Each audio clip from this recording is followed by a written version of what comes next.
So Delicious, a very eventful press conference. What did you make of all the action upstage? It was cool. It was good to see it from, you know, I normally see it from an audience perspective, but it's cool to be on the table and just watching it. It was, it was pretty calm at first. I got a bit of everything. I got a bit of calm, a bit of, next level commotion. But I enjoyed it. It was good fun. Yeah, you don't really get that in the amateur boxing. That's maybe the difference. It's more of a show in the professional. Yeah. Are you enjoying that side? Yeah, I mean, I'm familiar with it because I see it a lot on TV anyway. So, yeah, it's what I say. I enjoy it. Maybe if I'm the one who's involved, but it was good to watch. Could you see yourself being involved in that kind of thing throughout your career, or is it not really your style? Or like proper commotion, back. No, I'm not that type of guy. I'm very chilled. It takes a lot to make me angry. See, the last time we spoke, you told me about your time in Russia, and I found it really interesting. It's something unusual. Not many. You're not hearing many people come from the UK from that part of the world. I just wanted to go into a little bit deeper. So, how was life growing up in Russia? Yeah, it was. I remember from what I remember it being fairly hard, fairly. I grew up in the big Soviet blocks, where my nan looked after me, and it was sort of like a close knit family. Yeah, I just remember it being being dark, cold. To be fair, not the most, the greatest opportunities, but as a kid, I didn't know any different. When I remember when I come to the UK, I felt like there was this contrast in like quality of life, let's say. So that's probably the biggest thing. You spoke about how you had to work for your parents in a way. You felt like you were providing as well. Just what did you mean by that last time? Oh yeah, so as a kid, since the age of 7, going into the UK, I remember having this sort of inner responsibility to make sure that I give back to my mum and dad who've worked so hard over the years to make sure that I'm okay with whatever they have. So as a kid, it's always been like I've got to make sure I go to uni. I've got to make sure I utilize what I have around me, and here I am today, utilizing this platform and becoming an athlete and having a degree and all these things because I just want to make sure I look after my parents. That's the key and my biggest driver. Why did they make the decision to leave Russia and bring you to the United Kingdom? Well, it's better quality of life. My dad, struggled a little bit over there with racism. Back in the 90s was a bit different. So I believe that's probably the decision why I decided to move and, just give me a better quality of life in the UK. Yeah, it's something you can't. I don't assume many black people lived in Russia at that kind of time. I'm not sure even now. I can imagine it would have been quite a tough culture. Yeah, like I was. My mum and dad shielded me quite well, and my family actually, a very good family in Russia. They shielded me quite well from it. But you do get you used to get the odd comment here and there. But there it's quite normal, It's not like a hate towards us. It's just the way it is, It's just how it is. You just accept it, kind of thing. So that's just how it's been.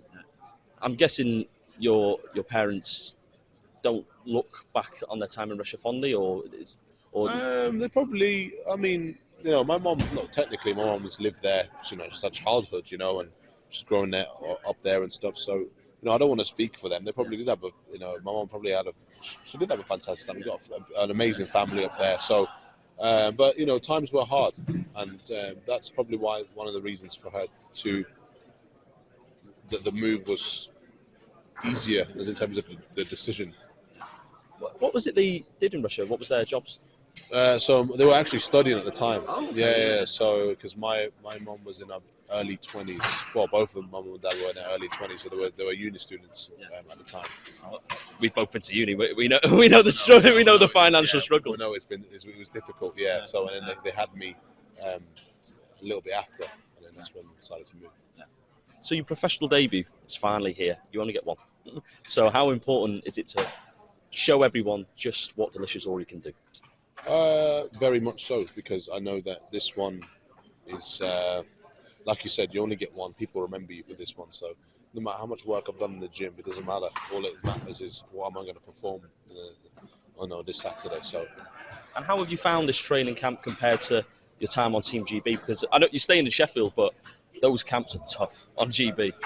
yeah, for sure. But the level that I was at GB was the highest. It was the pinnacle. So of course it's going to be difficult. Especially when you're talking Commonwealth, you're talking Europeans and the Olympics. They're going to be tough camps. They're toughest camps. And I know that I've got no doubt that I'll be in tough camps as a professional. But we're taking it nice and steady, trying to keep that longevity in there, so I'm not taking too many knocks to the head. And over time we can slowly ramp it up and do it properly, instead of rushing it. You've chosen Grant Smith, who I think is a fantastic coach. Just what has he maybe added to your game that you didn't have before? Composure. I thought there's this word I'm trying to look for. It's just alongside with composure and just being calm, cool and collected in the boxing ring. It's not all about putting all your eggs in one basket with a jab, for example. It's taking your time, looking for shots, going up and down. I know it sounds obvious, but it's different when it takes a certain skill to coach. You can't just you can be a great boxer, but you might not be a good coach. And Grant is able to communicate to me in a way that allows me to understand that there's a real difference between amateur boxing and pro boxing. Yeah, obviously that high-paced style in the amateur boxing. It's my old coach used to describe amateur boxing as a sprint. Yeah, exactly. Professional boxing is a marathon. Yeah. How have you took that adaptation? How do you find you're more suited to this kind of game? I think it's too early to say if I'm suited to it. I'm more suited to it because the reason I got to the Olympics was because of my style, my Olympic style. So I can feel the changes. I have to just wait and see until fight night because I can spar all I want, but it's different in a real boxing ring under real pressure. Time will tell whether I'm more suited to the professional. I generally do believe, and I have the confidence to know that I am suited, but I can't say that. This is, I don't really understand people that say that, almost with certainty what they're going to do, because one of the biggest things I learned is from the Olympics is no matter how much sacrifice or dedication you put into something, so at that time, maybe over a longer period of time, you could achieve it, but you're not going to get it at the time you want it.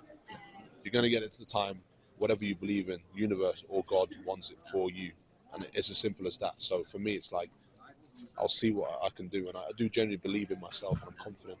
By the end of the day, I have to prove it in the ring. This Saturday, we start. And we'll finish on just a prediction for Saturday. What are you going to do that's going to lift the roof off this place? Oh, mate. Well, first of all, I'm going to make sure I walk out to the best walkout song ever, which is ABBA, Winner Takes It All. Oh. So that's going to be there, and I'm going to make sure I perform. I'm going to be technically sound. I'm going to show the British public what I can do in terms of being a proper boxer. At the end of the day, I'm a proper boxer. I'm not a brawler or a one-punch knockout artist. I'm technically a sound boxer, and that's what I want to prove, and not just to everyone else, but to myself really as well. Delicious Orie, thank you so much for your time. Best of luck for Saturday. Yeah.